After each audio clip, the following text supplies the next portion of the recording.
Hello everyone, and welcome to part 2 of the 4.1 notes where we are talking about inverse functions.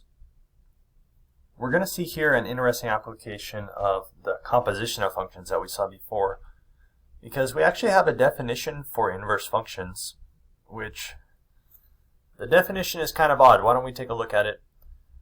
First of all, like I said before in the previous video, for a function to have an inverse function, it already has to be one-to-one.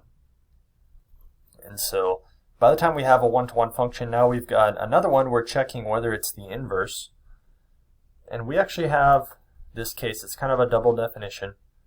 We will say that g is the inverse of f if, whenever you compose in this order, f composed with g of x, you will get x as an answer.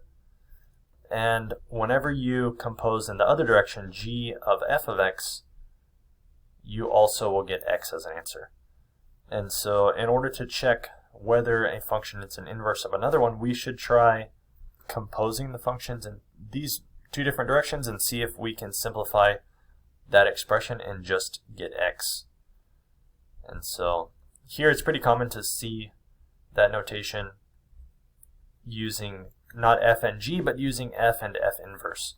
Because this one here, it's worthwhile to note that this means f inverse of x, which is actually how you would pronounce this one, f inverse of x. And so it can be tempting to actually think of this as being 1 over f because it has this negative 1 power. That's why that can be a little bit of a confusing notation to use inverse for this one. But always, this one, if it's attached to the name of a function, this does not mean 1 over f of x. This negative 1 power, if you want it to mean 1 over f, then you should put f of x and then this thing to the negative 1 power like this. This would equal 1 over f of x. And so it's a little bit of a notation thing, and so there are some ways to avoid actually using this notation, but sometimes we cannot avoid it. It is the official notation that we would use for f inverse. And so why don't we take a look at this first problem. We're going to check whether f and g are inverses of each other. And so what we should take a look at is, what do we get by doing f of g of x? And if you cannot remember how to do f of g of x, I always like to write this one as f of g of x like this. And so what it means, of course, is we're going to take this function f, and then everywhere that there's an x, which there's one right there, we will put in g of x. So it will go 3 times this statement, which is g of x 1/3 x minus 2. And then it goes after that plus 6. And so here we can distribute the 3. It will go inside of there. Whenever it goes 3 times 1/3, it just becomes 1. So it kind of cancels there. And then it will go 3 times negative 2 is minus 6. And then it goes plus 6. These, of course, cancel, and we just get x. So far so good. F of g of x is just x. And then we will check here for g of f of x, which we can write the composition symbol, understanding that this means g of f of x, like this one.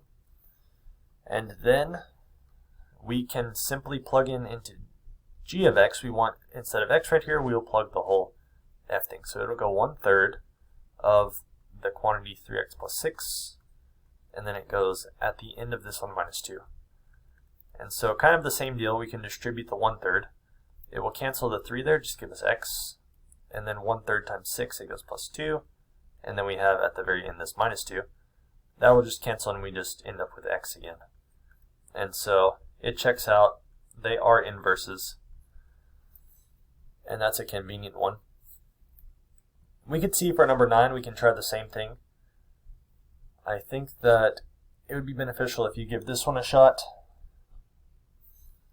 Why don't you perhaps pause the video and you can take a second to take a look at this one.